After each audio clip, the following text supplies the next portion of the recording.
नमस्कार दोस्तों, मैं हूं आनंद और आप सुन रहे हैं क्राइम स्टोरी टाइम। तो चलिए, आज की कहानी है मध्य प्रदेश के सिंगरौली ज़िले की।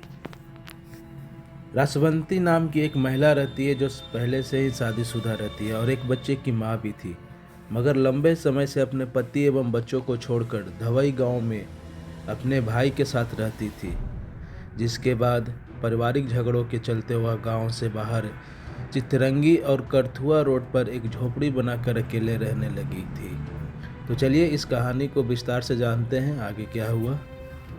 बात मध्य प्रदेश के सिंगरौली जिले के चितरंगी थाना अंतर्गत धवई गांव की है। थाना प्रभारी अपने ऑफिस में दैनिक कामों में लगे हुए थे, तभी उन्हें चितरंगी करथुआ रोड पर स्थित एक झोपड़ी में किसी महिला की लाश मिलने की सूचना मिलती है। सूचना मिलते ही पुलिस टीम के साथ वहां पर घटनास्थल के लिए रवाना हो जाते हैं। उनके वहां पहुंचने से पहले ही काफ़ी भीड़ वहां पे जुट चुकी थी। थाना प्रभारी ने भीड़ में मौजूद एक व्यक्ति से इस बारे में बात की। उस व्यक्ति ने बताया कि हम गांव वालों को काफ़ी दिनों से आसपास में अजीब सी दुर्गंध आ रही थी। हमें लगा कि कोई जानवर मरा हुआ है, उसी से बदबू आ रही होगी, किंतु ऐसा नहीं था। यह बदबू तो रासवंती नामक महिला की झोपड़ी से आ रही थी। पुलिस द्वारा तुरंत मौके पर बारीकी से निरीक्षण किया जाता है। वह चरपाई के नीचे रासवंती की लाश पड़ी थी, जो पूरी तरह से सड़ चुकी थी। मामले की गंभीरता को देखते हुए थाना प्रभारी डीएन राज ने इसकी सूचना अपने एसडीपीओ राजीव पाठक को दी। सूचना मिलते ही वह तत्काल मौके पर पहुंचते हैं। यह बात 11 नवंबर 2021 की थी। लाश को देखने के बाद यह तय कर पाना काफ़ी मुश्किल था कि यह मामला स्वाभाविक मौत का है या हत्या का। पुलिस ने सुराग तलाशने के लिए सबको पोस्टमार्टम के लिए भेज दिया जाता है, जिसके बाद गांव वालों से पूछताछ शुरू की जाती है, लेकिन कोई खास जानकारी हाथ नहीं लगती।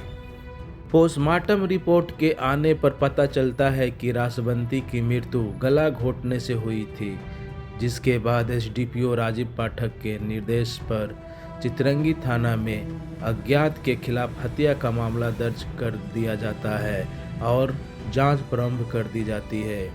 चूँकि महिला की सुरक्षा एवं उनसे जुड़े मामले शासन के उच्च प्राथमिकता वाले विषय में से हैं, जिसके कारण एसपी सिंगरौल वीरेंद्र कुमार सिंह स्वयं इस मामले की जांच को खुद आगे बढ़ा रहे थे।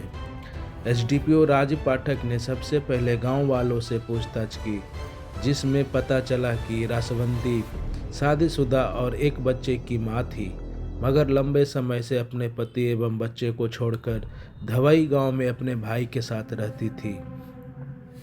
जिसके बाद पारिवारिक झगड़ों के चलते वह गांव से बाहर चितरंगी और करथुआ रोड पर एक झोपड़ी बनाकर अकेले ही रहने लगी थी।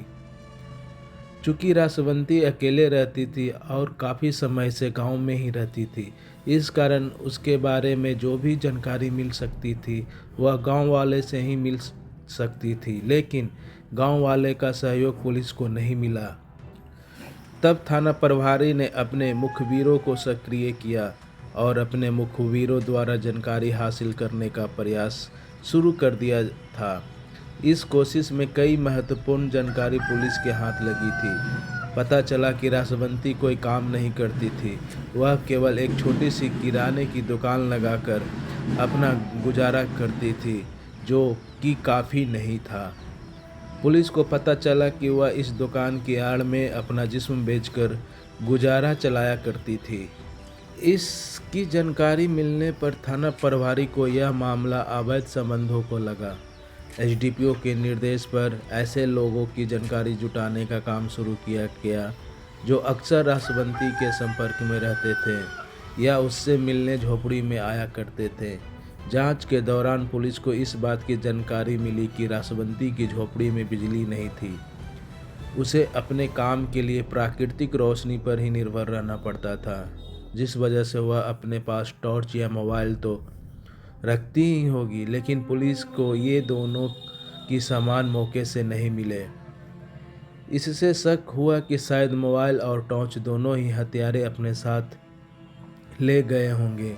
एसडीपीओ ने गांव वालों से पूछताछ करते करते इतना तो समझ लिया था कि हत्यारा इसी गांव का होगा। इसलिए उन्होंने जांच के परिणामों को गांव वाले के बीच फैलाना शुरू कर दिया। इसका नतीजा भी जल्दी ही सामने आ गया जब 2 दिन बाद गांव में एक जगह पर रसवंती की टॉर्च पड़ी मिली, जो हत्या के बाद से ही गायब थी। टॉर्च जिस स्थान पर मिली उसके आसपास रहने वालों की सूची तैयार करवाई जाती है। इस बात की जानकारी जुटाई कि इनमें कौन रसवंती से रात में मिलने आया करते थे। इसमें से एक नाम सामने आया, 22 साल के प्रिंस यादव का।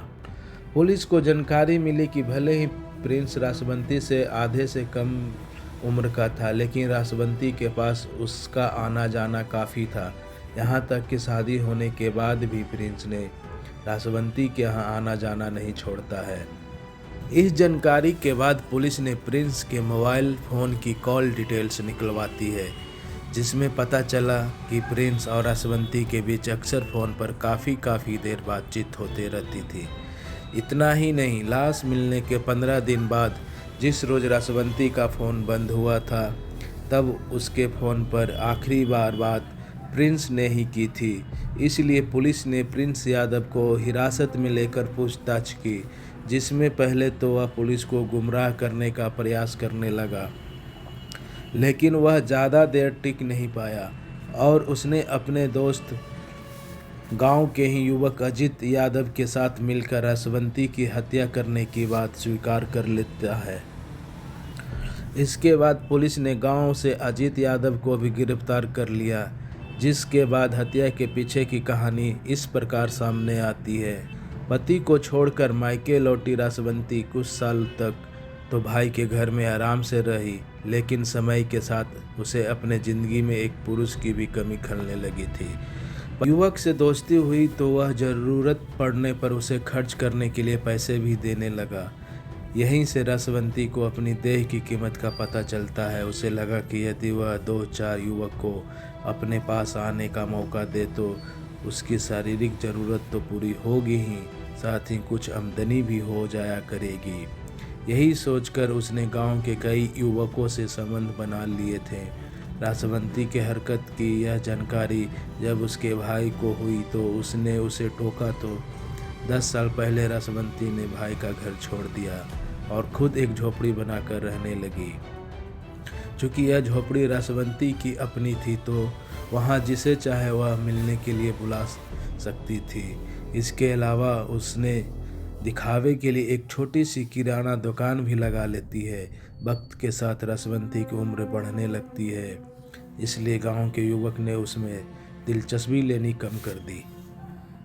जो उसकी उम्र के थे वे घर परिवार वाले थे। सो जब रसवंती के पास आने वाले मर्दों की संख्या घटने लगी तो रसवंती ने नया दांव खेला। उसने कम उम्र के लड़कों को सेक्स का चस्का लगाना शुरू किया। प्रिंस यादव भी रसवंती की इस योजना का शिकार 16 साल की उम्र में ही बन गया था। चूँकि उस वक्त प्रिंस के मन में सेक्स के प्रति एक नया ही नशा था, सो वह रसवंती को ही सबसे बड़ा सुख मानकर उसके पास आने लगा। रसवंती इश्क तो किसी से करती नहीं थी, उसके लिए तो यह काम भी पैसे कमाने का जरिया था, इसलिए प्रिंस से भी वह अपनी पूरी कीमत वसूलती थी। वह रसवंती के पास केवल सेक्स का सुख लेने आया था, लेकिन धीरे धीरे वह उसका दीवाना हो जाता है। वह लगभग रोज ही उससे मिलने आने लगा। कहना नहीं होगा कि अब रसवंती प्रिंस के लिए प्यार बन गई थी, जबकि प्रिंस रसवंती के लिए एक सौदा था, इसलिए वह आए दिन उससे पैसे की मांग करती रहती थी। प्रिंस भी उसे यदा कदा खर्च के लिए पैसे देता रहता था। प्रिंस 21 साल का हो जाता है। उसके घर वालों ने उसकी शादी कर दी, लेकिन पत्नी के आने के बाद भी उसका रसवंती के पास जाना। इसके लिए योजना बनाकर दोनों दोस्त 27 अक्टूबर 2021 की शाम रसवंती के पास पहुंचते हैं, जहां उसे कुछ रुपये देकर दोनों ने बारी बारी से पहले तो रसवंती के साथ संबंध बनाए, फिर साथ मिलाई जानवर बांधने की रस्सी से उसका गला दबाकर हत्या कर देते हैं और लाश को वहीं चरपाई के नीचे डालकर घर आ जाते हैं। चूँकि रासवंती गांव में बदनाम थी, इसलिए उसके गांव में ना दिखने पर भी किसी ने ना तो चर्चा किया और ना ही कोई खोज खबर ली।